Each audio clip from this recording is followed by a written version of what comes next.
Thank you, everyone, for being here for our Thrive Time. This is a very appropriate Thrive Time, and also a Thrive Time that's happening in the month of June, as we all know, is Pride.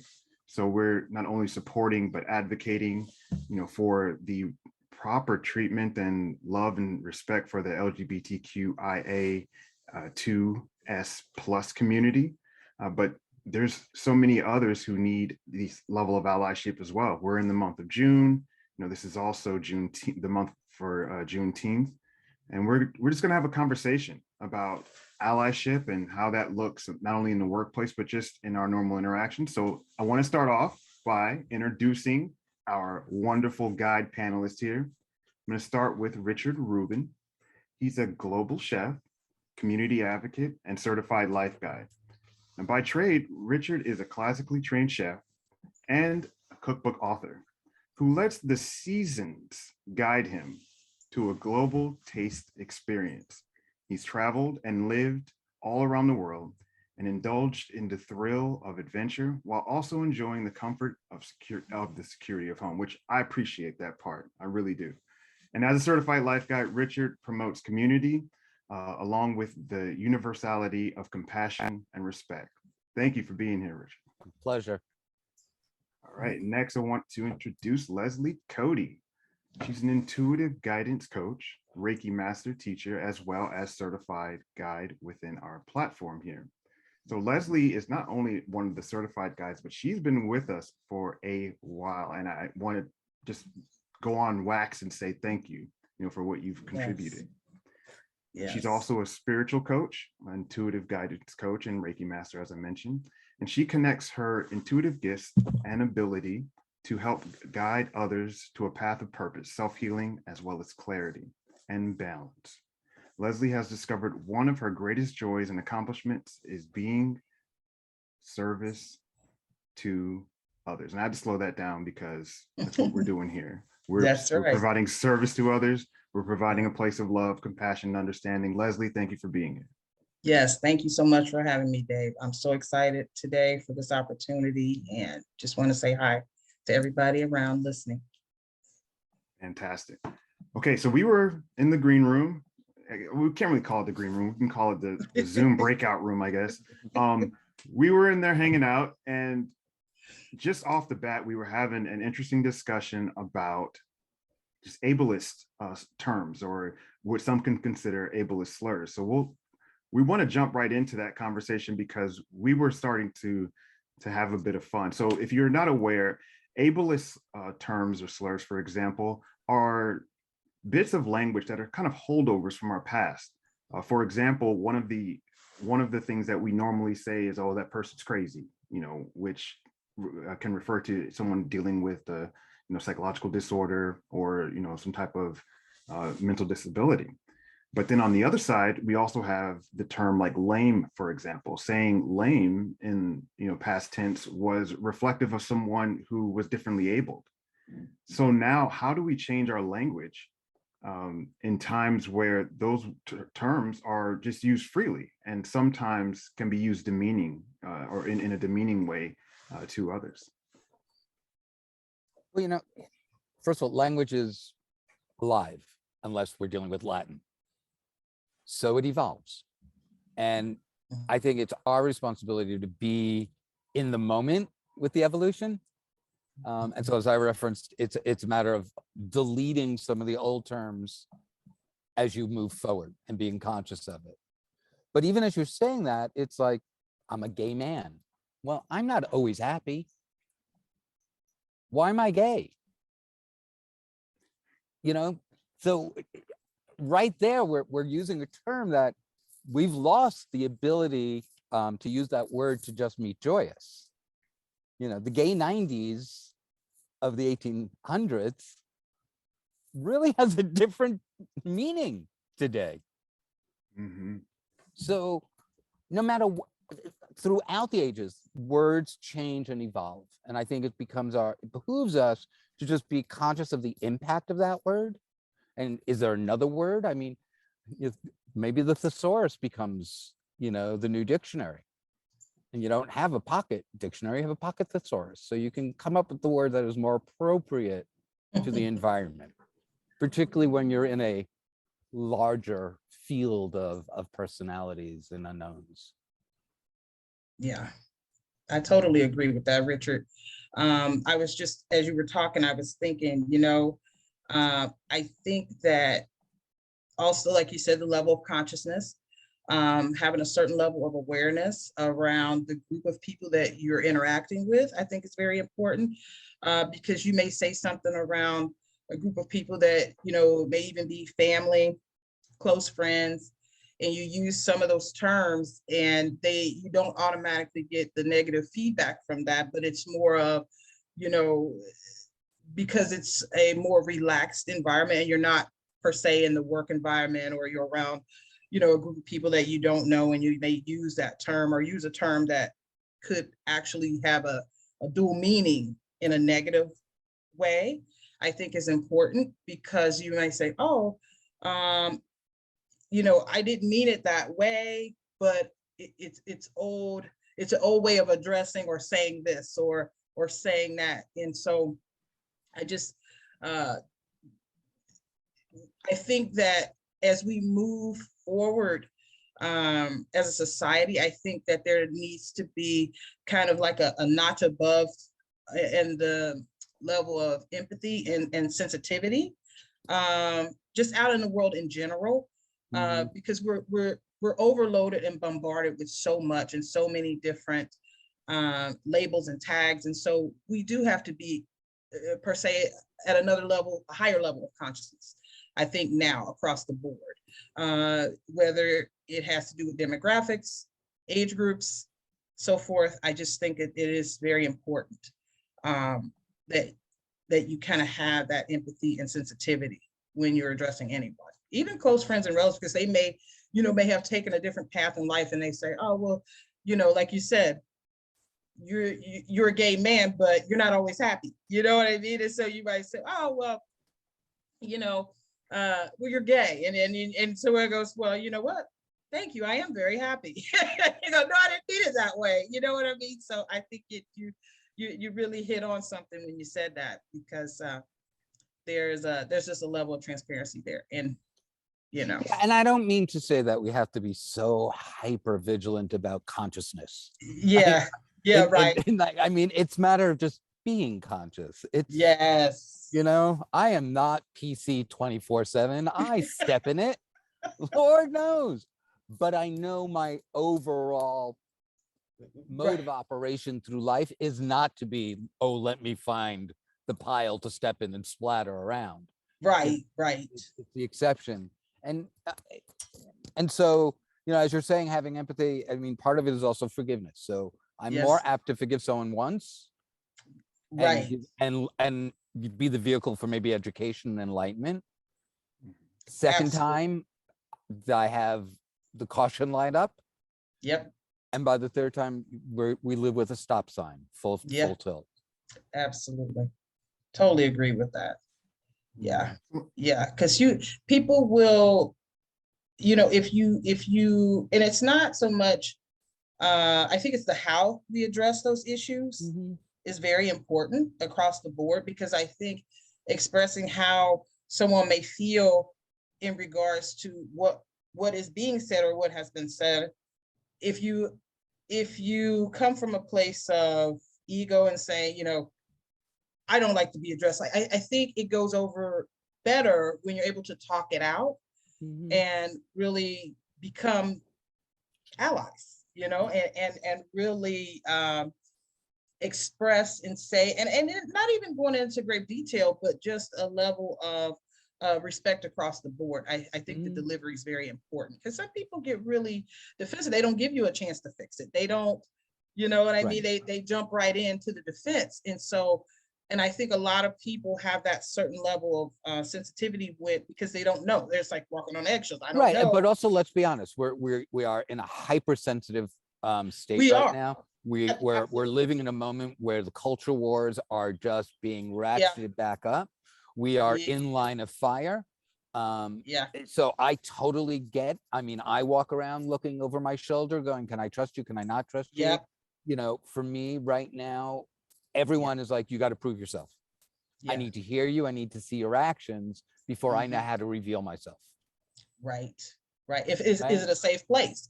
Right. Is it a safe place? You know, and it heightens when you're in the workplace or when you're in an environment where you know, you may not have those buffers. And so it then becomes another level of, you know, hey, this is my place of work. This is where, you know, I make a living. And so it And how then, do you balance your authentic self? yes. And you know, and part of me says sometimes it's just business, right? I don't Yeah. have to show you my authentic self, Mm-hmm. except I have to show you my professional self. Right. I have to show you the authenticity of professionalism. Sorry, Right. Dave, you were about to. Yeah, let me ask a contrary question here because of Okay. an experience that I've had. I like Okay. that you're adding the idea that you're showing your business self, but how do we also facilitate an environment for people who aren't able to show themselves? So they show their business self because they know that that's the way that business is structured, so they can feel accepted, but they Mhm. aren't able to really be their true self. And I use example of a transgender employee that I worked with, and Mhm. they were just so upset because they couldn't show up to work the way they felt comfortable expressing themselves. So how do Yeah. we facilitate that balance of, like you said, showing up business, but then also being open enough if you want to show up as your authentic self? How can we facilitate that? You know, I'm old enough to remember the cooling of the earth. And I remember my first job, and my boss allowed me to know that being a gay man really did not impact what I was doing or my opportunities. And it Mhm. came from the top, which allowed me to be who I am. As, you know, they were like, you know, it just wasn't even a conversation. It was like, your performance is what we're looking at. And then when there are holiday parties, I got invited with whoever I was dating. I Mhm. always got the +1. Mhm. You know, it was never just Richard, which I've gotten from my family a lot. I've not gotten the +1, and I'm legally married. You know, so Yeah. it really comes down, and that's how you initially go, all right, I can find some level of safety in being Mhm. seen. Right. Because if the top doesn't honor it, well, then all the other people you work with, it's a free-for-all. Yeah.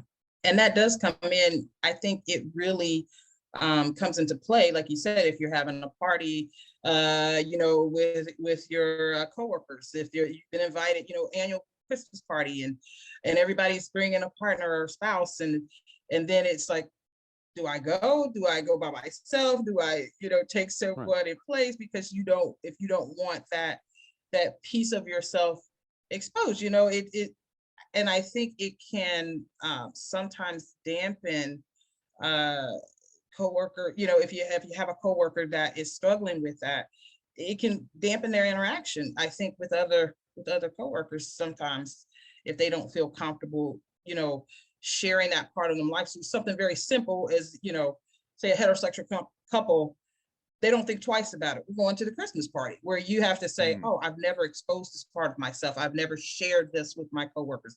They're going to be shocked when I walk in with a, you know, with a same-sex partner. How is that going to go over? Am I going to have, you know, feedback from that on Monday? Are they going to look at me different? Will it affect my promotion that I want to go up for? So I think these are very real issues. They're very, they're things that really do have to be looked at and examined. I understand that firsthand. Just sharing a little bit about me being a part of the LifeGuides community, and we've talked about this in a couple of our meetings before today, where when I was getting myself positioned on the channels of the LifeGuides network, and it Mhm. and it came up to the channel for the LBGT community, and it was more of, oh, I actually have an opportunity to have a channel where this is like, you know, it's a banner on it saying, hey, ask me, LGBT. It's like, do I really want, and then for a minute I went into that kind of, I call it a low thought of, oh, I don't know if I want to be labeled on that channel. And it's like, I had to quickly have a self-talk with myself and say, you do realize what LifeGuides is all about, right? Like, what are you doing? Are you know what I mean? And so it was my level of consciousness. I had to really have face-to-face interaction with and say, you know what? I'm gonna be very transparent here. Yeah, I'm gonna be a part of this channel because there are people out there that need that help and support. It's like, how No dare question. I have Yeah. that wisdom and level of understanding and not share that with someone that may be struggling? It's like, it was almost, I looked at it as a selfishly on my part when I considered not being a part of that channel. So, but that was something I was wrestling with within myself and making peace with that. I'm totally okay with it. And I'm not, and it's so interesting because I've not had those issues in other social settings, not being the age that I am. You know, it was me and you, Richard, have talked about, you know, us being up in age is a little bit different being in that community versus when you're younger. And, you know, and then even in society now, so much different than when we were younger and growing and coming into who we are and just, you know, so You know, and Leslie, though, I've become less militant than I yeah, used to be. yeah, I used to get be that. far more, and it worked for my personality and for who I was. Right. I'm out, you know. Yeah. And like I said, I was very lucky in the first job that I ended up in a company that honored that and was like, okay, Mhm. big deal. My Yeah. therapist when I was 18, which she was like, okay, you're gay. What do you want me to say?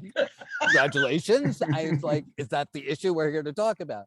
You know, so I was very fortunate and early on, and I became like, yes, everyone should. And I've come to the conclusion, everyone should come out as their strength Yes. allows Hmm. them to come out.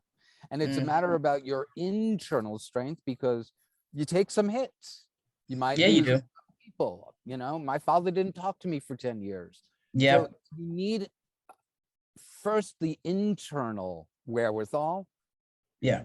and conviction that what I am is fantastic Yes. because all I'm being is a pebble in a pond, just sending Right. out a loving ripple. Or in Yes. our case, it's a gay ripple, right? It's just a joyous little ripple. Right?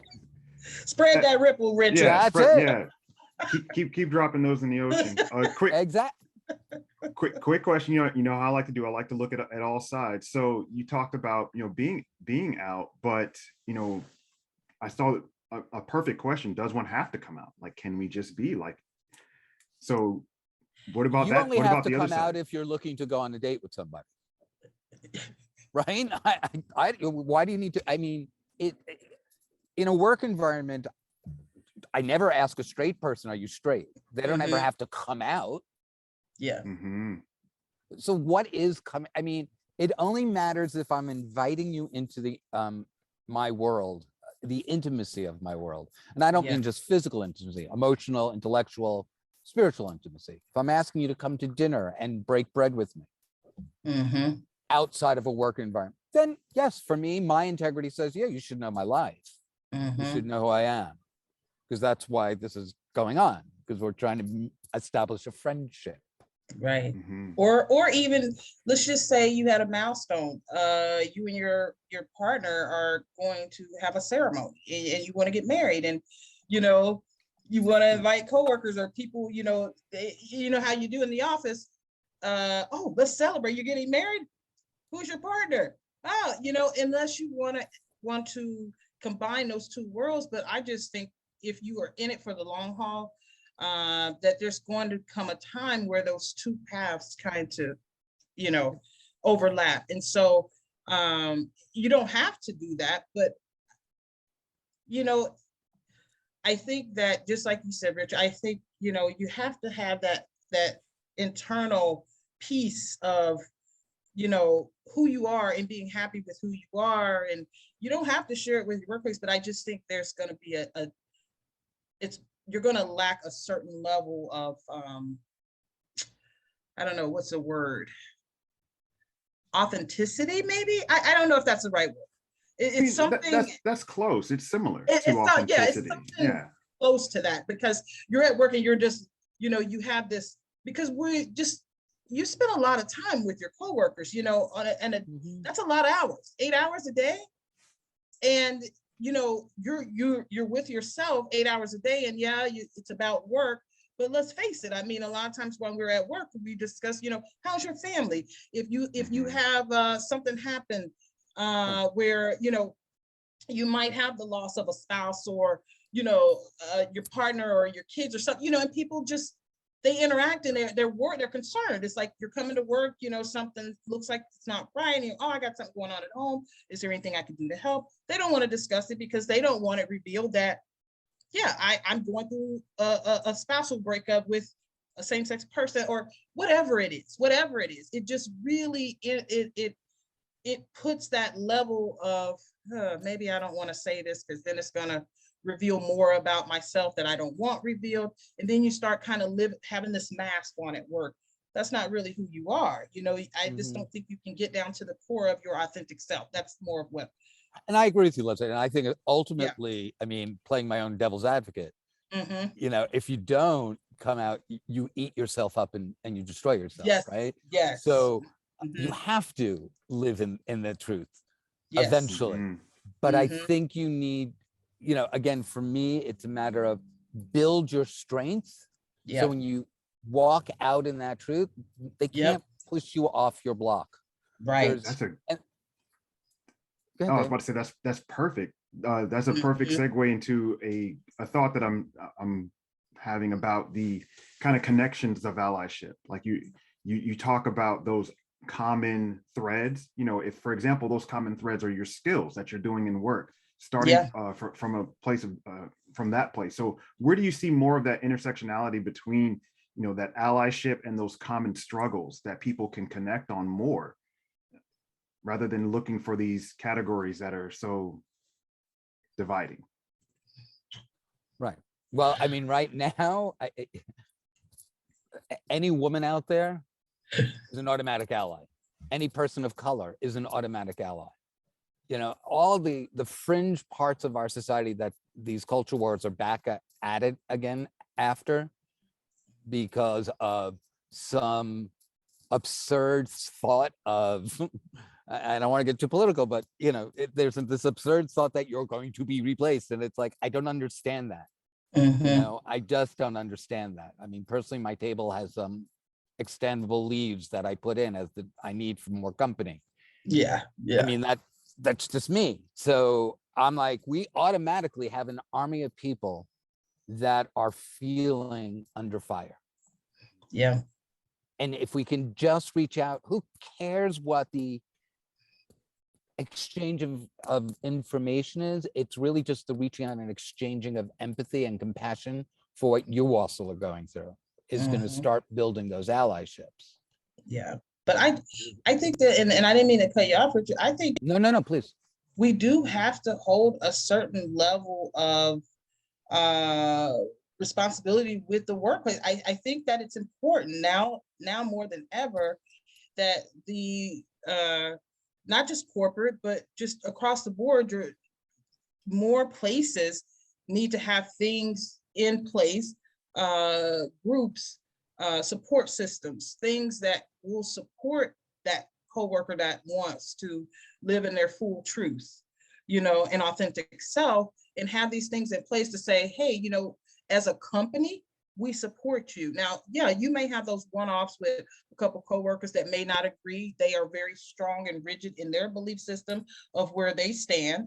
And that's okay. You're going to have that one-off, or a couple off. But, and not to say that they're off, but it's more of, you're not going to, maybe get that agree to disagree point. You're not going to get to that moment. But I do think that it is the responsibility of the workplace to have something, especially nowadays, in line and there to support the group that may feel, I don't have an ally. I don't feel as though I'm supported in my current workplace. What do you have in place? As it's just as it's almost like how we are, and not trying to, but I am. LifeGuides. It's okay. Speak your mind, Leslie. Yeah. No one's watching. It's just us. Right.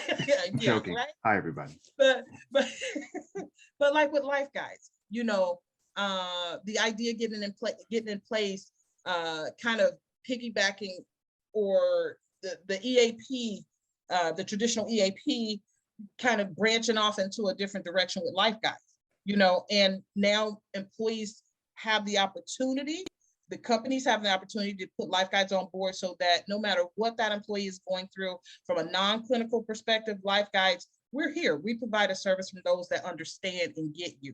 And so even if it's just a matter of that, just having that door, that branch where they can go and say, hey, we value you as an employee. Here is something that you might find helpful. It also speaks volumes as to who we are as a company, because we recognize this is needed.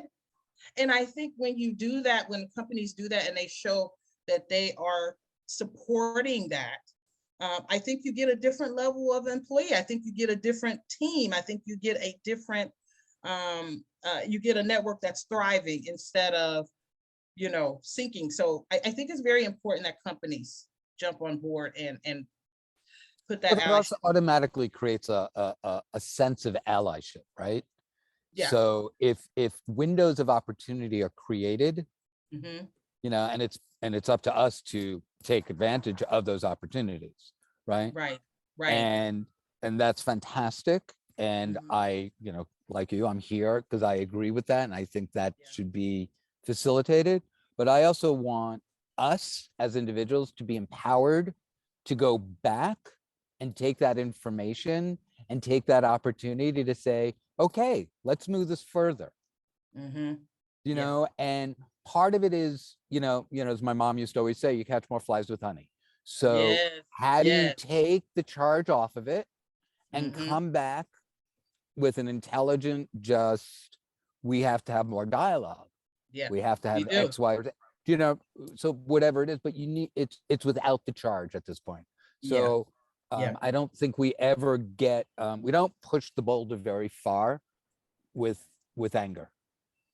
We Absolutely. can't, well, you can with anger, but it won't go very far. You'll probably No. burn out at some point. Exactly. This is a good point to kind of take our overall view and look at the judgment. Like, how can we be really free of judgment? Can people really be in tune with their unconscious bias or their own? Maybe it may not be unconscious. Maybe it may be a bias that they're aware of. Can people change, I guess, is the question here, and be free of judgment? Can that happen? I think, Reach for the stars. so, so I think it's possible. I think, though, realistically speaking, I think we all do it at some point. I think, though, that your level of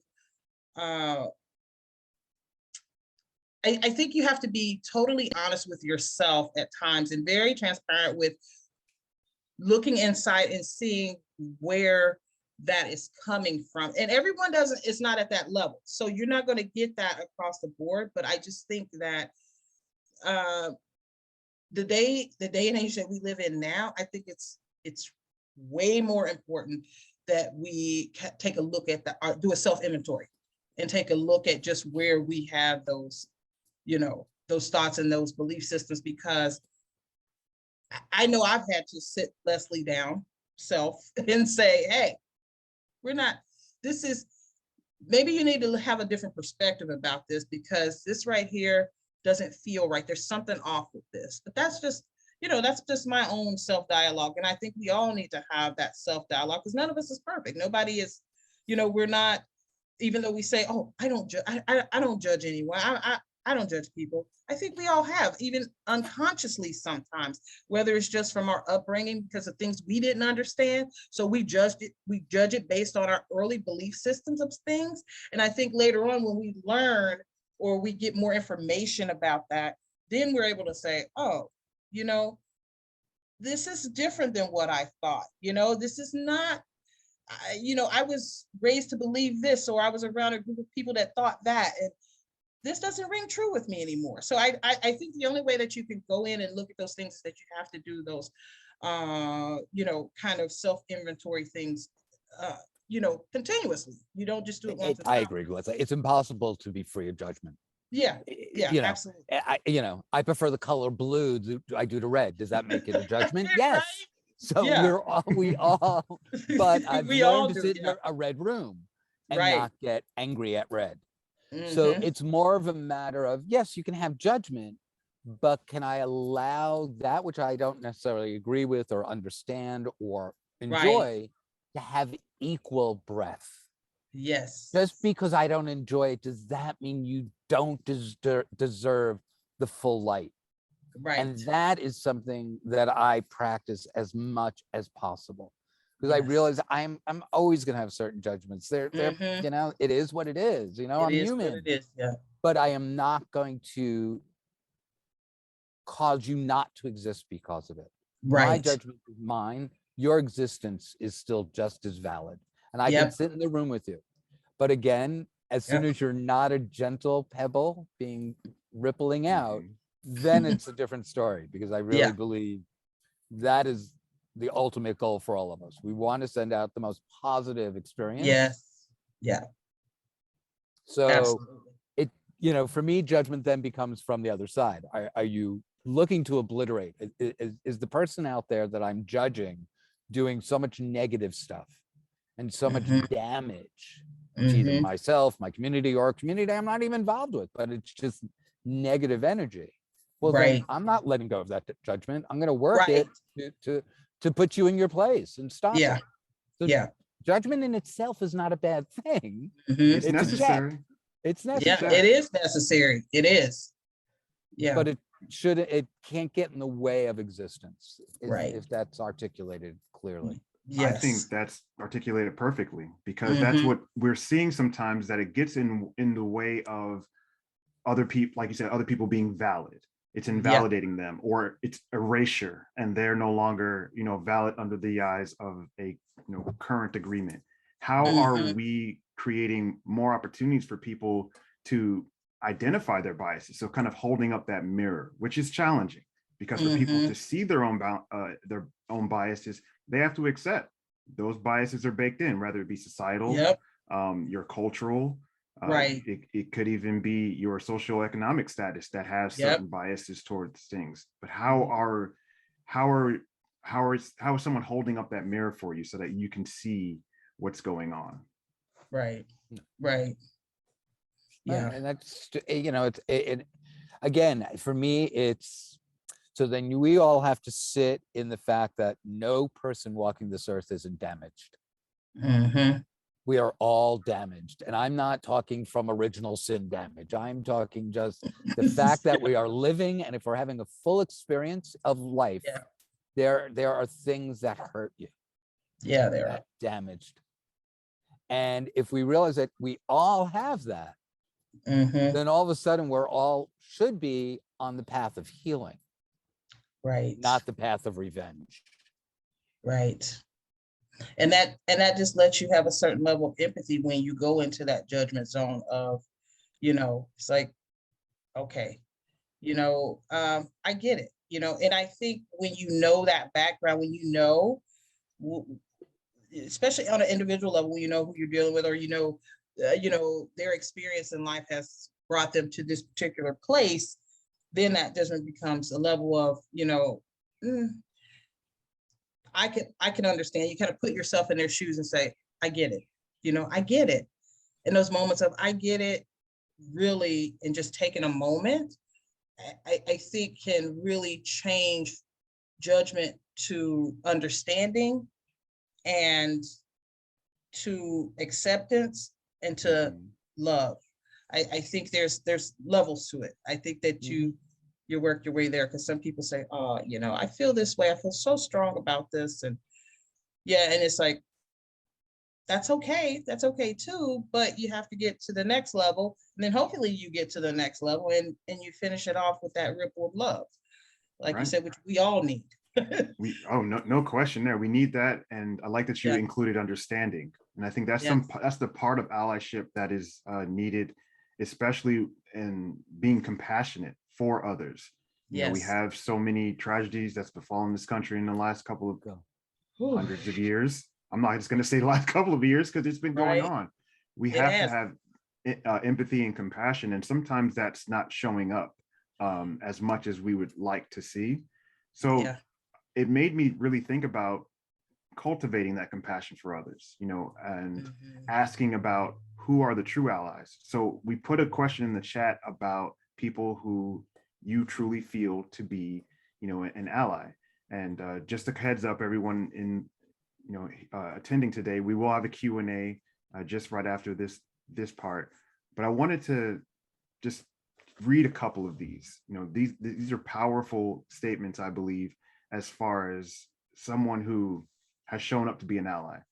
So one is from Matina. Thank you so much for your support. She lists that I'm thankful for my grandma. She was raised in a different time, which we've been talking about, just kind of that different experience, and really had a hard time at first coming to terms with my uncle being gay. And now, though, any sort of insult or even a joke, she will be the first to pipe up and tell you it isn't okay. She's a Yep. great ally. And we need more opportunities like that. And I want to share another ally story about a local DJ here, DJ Miss Ashley, a part of the KEXP DJ set. And she took out an entire show just to talk about the rights of women. So she, showed herself to speak out also against the tragedies that's befallen various communities, especially the African American and Asian community. And she's an ally because she's used her platform, her voice, her time, definitely. Yep. She could have been talking about anything. She could have been talking about Kate Bush, but instead, we all love Kate Bush, but you know what I mean. Instead, Yeah. she chose to talk about how others can step up, join organizations, be a part of groups that are championing being an ally. So I want to pose this question to you two as presenters of, maybe is there anyone that comes to mind for you that you believe has been a true ally?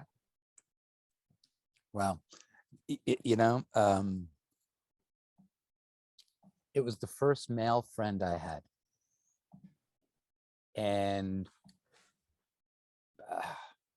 I never had male friends because of processing being gay. I didn't know how to have male friends. And he was straight. And it never became never came a question. It was like, we just became friends. He's like, we have X, Y, and Z in common. We enjoy each other. It's, we had this love for late 70s R&B. So, there was a club that played late 70s R&B on Friday nights that we'd go to, and we'd dance. And I realized I had value. And that was the first time I felt seen and loved for being just a person. Yeah. And it was a great gift. It was a great gift. Wow. Thanks for sharing that. I would have to say, she has transitioned on. She's no longer living, but my spiritual teacher that taught me, she helped me to understand myself on a spiritual level, because growing up, I was raised Baptist, and I went to Catholic school, and and I was always interested in religion, but I never knew who I was on a spiritual level. The religion was just the dogma, but the spirituality is where it got interesting. And so struggling with who I was on a spiritual level, and her teaching me, helping me.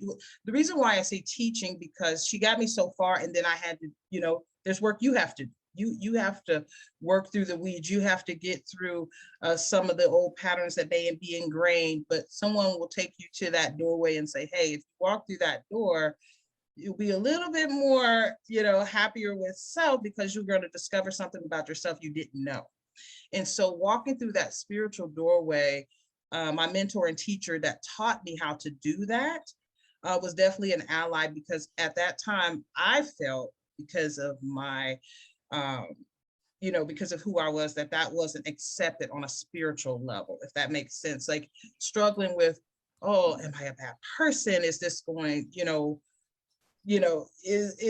my higher power being God, is God frowning at me? Does he hate me because of this, or hate me because of the choices that I've made? And so getting to the point where I was okay with who I was on a spiritual level was freeing to me. It was freeing from all of the things that I was raised to believe on the levels of religion, and realizing that on a spiritual level, we're all here doing this journey in life.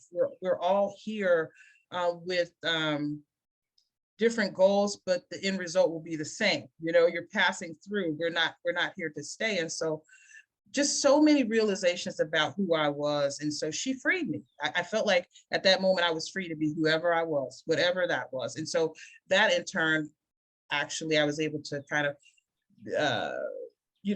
give that to my own children, and so they can live in this world and feel free to be who they are. And definitely my spiritual teacher and Reiki teacher was my best ally. Very life-changing. Outstanding. Yeah. We need people like that, people who believe, who support us, who kind of, in a sense, and I know this is used a lot, but who see us. Yes. Truly for who we are. We need more, more people like that in the world. And most of you have probably noticed in the chat, we are now open for questions. If there's any questions that you'd like to ask any of the panelists, now is a great time to do it. I think we've had a lot of great interaction. And Dave, can I just add as we wait Richard. for a query? I'd say being seen is more important for me than being woke. Say more. Okay. Well, being seen is being woke, right? So just, as Leslie shares, there is no God that would not see you for the beauty you are. There is no higher being or level of consciousness that would not see us and embrace us.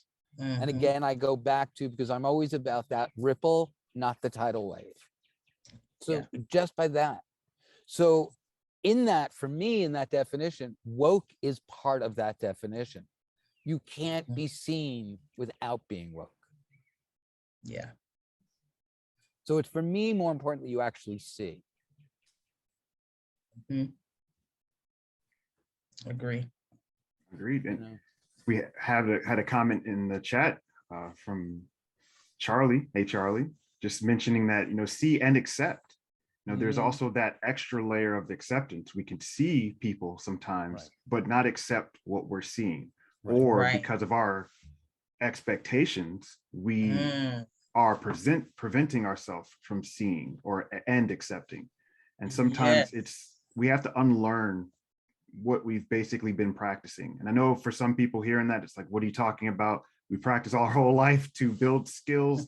Why would you want to unlearn? But one thing that we can always count on is that change is constant. And our society, the way that we interact with each other, is changing. Just within the last 10 to 15 years, we've seen so many changes. So there has to be more opportunities. Go ahead. Q&A, Ariel asked about being seen by parents. It's a tough one. Because it's so multi-leveled. It's the emotionality, the attachment, the need to be validated by our parents. It's there. And my father kicked me out when I was outed by a neighbor. And I didn't really talk to him for 10 years. Not saying it was a great choice, but he couldn't see it without anger until he was able to be with me without as much anger and actually start seeing the fact that I was living a life. I was paying my bills. I was interacting with the world in a positive way. Then all of a sudden we started being able to create a relationship. And, he comes every summer and spends a couple of weeks with me and my husband. And, of all my family members, he has probably spent more time in my home with me and my husband. And if he needs to retire with us, he could. What an arc from where we started. Would never Yeah. have thought. And so it's a slow and gentle chipping away, which unfortunately I think also has the consequences on us as the individual is massive. It's hard. It's a burden that we definitely shoulder Yeah. for their shortcomings. Any Mhm. thoughts, Leslie, on how parents can maybe show up more for their children, be there? Absolutely. You know, I actually was very fortunate in that way. I'm very blessed that my mom is still here. She was the mom and dad in the house. My grandmother also until she passed away, and she wasn't as she was a little bit more rigid in her belief system. She was from a very different era, very different time. And so when the LGBT uh, label became a part of my life, my mom I can also call her an ally as well, because she was very supportive. But I think that parents, and one of the things that was different with my mom, and she always did this with me growing up, she was in tune with who I was as a person. She always asked questions. She always sat down and always tried to get it. And I was a little uncomfortable. She wasn't, some parents, sometimes it's the reverse. And I'm just like, Sometimes reverse. yeah, right. Sometimes it's like, God, she's asking so many questions, but she wanted to know so that she could know who I was, and a lot of times kids don't like to share certain things because they're afraid of what the parent will say. And sometimes it's very valid. Sometimes it's valid because they've seen how they reacted in other situations. It's like, if I was to say that, oh my God, that would kill my mom, so I think parents need to be involved more. I think, but not just in the terms of, I think in allyship across the board, because I think there's not enough parents that are present in their kids' lives nowadays to see what's going on. What are you dealing with? Having those moments where you can sit down and just keep that level of communication open, Right. I think is so important. That would be my advice. Just communicate with your kids, just get down on that level. I'm not saying you have to be a friend, because there's a fine line there between being your kids' friends but you do have that's to always the argument, isn't it? It's like be their it friend is or be always their parent. it is, yeah. Isn't it cool if you can just like bust in your kid's room like a friend and Right. say, hey, let's have a discussion, but that's not necessarily Right. how it works. I That's do want right. to address a couple of questions that did come up in the chat. One from Brent. Brent describes that his older brother is not accepting of him being gay, and he's tried many different techniques to get him to see him. And so he, wants to ask, are there any tips, for helping him, being the younger brother, to be accepted by an older brother?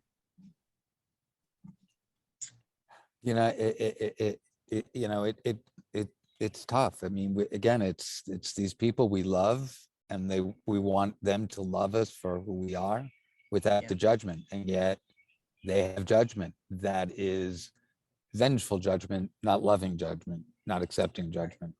Right. And really, the truth of the matter is Brent, you continue to live in your truth. You continue to live your life and be the most successful person that you want to be, however that manifests. And that's the reflection you give back to anyone who doesn't want to understand. Because the truth of the matter is, who we engage intimately on an intimate level is really between you Those two. and that person. That person or those people. If or you're those poly, people. if If you're it's really poly or between whatever. them. Right. It is Yeah. nothing else. It doesn't, okay, when the weather girls and it's raining men come on, yes, we all get very excited in this house. We break into song. And if you don't get it, well, then sit down. But short of that, it's where's the impact otherwise? So Yeah. I say you just continue to be you. And that is the way we get people educated and get people to realize that their perceptions are wrong. It's like, even when you were talking about kids and wanting to break in and be their friend, you don't need to be friends with your kids. You don't, Mhm. or anything. Like, what you need to do is readjust your expectation of what their future Yes. looks like, and realizing it's their future and Yes. their Yes. life. Hmm. Yeah. Just like you said, Richard, when you were struggling because your dad, you Mhm. know, and he was set on how his belief and how he felt, but you just continued living your life and living in your truth. And then something happened one day where the truth that he was struggling with, this is my son. Right. What's going on here? I'm losing some valuable time. I think Right. you said it perfectly. You just have to be, you got to be comfortable with who you are. That's the key. I think with getting anyone, I mean, across the board, workplace, relatives, friends that don't accept you for who you are, we just have to face that reality. People may not, but just continue to be who you are. Be comfortable with who you are. Be comfortable in your own skin. And that reflects. Or even be uncomfortable, but realize your discomfort is not wrong. There you It's go. not, so it's okay to be uncomfortable right now. It's still not Absolutely. wrong. You're Right? learning, you just start any new It's all practice, okay. it's uncomfortable Yeah. until that practice becomes a mastery. Yes. Then all of a sudden, it's not so uncomfortable. Right? Becomes easier after that. Right. Yeah. Exactly. No longer, it's no longer the big bad monster in the closet. Right. You're out. Right. You know, Right. it's like, See what you yeah. did there. Yeah. You Well, like that, Dave? I see what you did there. So as we are closing today, I want to first start by thanking everyone within the community who's been live in the chat, just providing their insights and sharing. I think what's important is that we're sharing these stories so that others can learn from your story or feel even validated by seeing that they're not alone. Because Yes. all of these things that we've just mentioned, including the allyship for the LGBTQ community, but as well for the African American, Asian community, for Native American communities, Indigenous people. Yes. We all have common threads, common lines that we sometimes overlook so that we can focus on these small disparate differences, which really, just like you said, Richard, I love that, is inconsequential. What you do behind closed doors is none of my business, as long as it's not hurting anyone. It's none of my business. But what is my business is making sure that if I'm to be an ally to you, that I can be as supportive as possible in facilitating the life that you want to live, wherever and whatever that means. So as we're closing up, any last, any parting words that you wanted to share, Leslie or Richard? Well, I'll give my parting words of wisdom insofar as allyship goes, it's our collective breath that will fill the sails to right the ship. And that's what we need to focus on. So it's not just one of us, it's all of us. Yeah, it is. I can't follow that. I can't. We can mic drop. Drop the mic, Dave. Yeah, I think okay. Yeah, we're just gonna drop the mic there. Follow the rules. So everyone, thank you so much for joining. Well put, Richard. We appreciate everyone. We will see you next week. Thank you so much to Leslie. Thank you so much to Richard. This was really awesome. My pleasure. This was yes. This is so much love, so much respect to both of you. All right, everyone. Have a great rest of your wonderful Wednesday. We'll see you next month.